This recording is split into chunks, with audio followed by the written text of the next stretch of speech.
Chris has a fit. Perhaps December 1964. Shortly after this, Chris and I were at my place.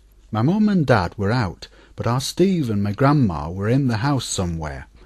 Chris and I were in the rear downstairs living room, listening to records on Steve's record player, the one with a wood veneer cabinet which stood on 4 slender legs.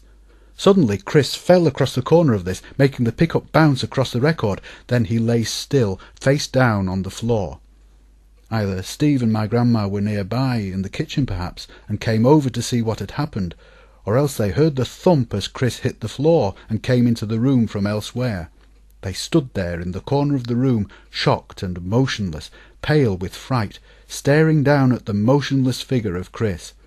They remained there, not knowing what to do, when he started to shake, growling and grinding his teeth, and beating with his fists and feet on the floor.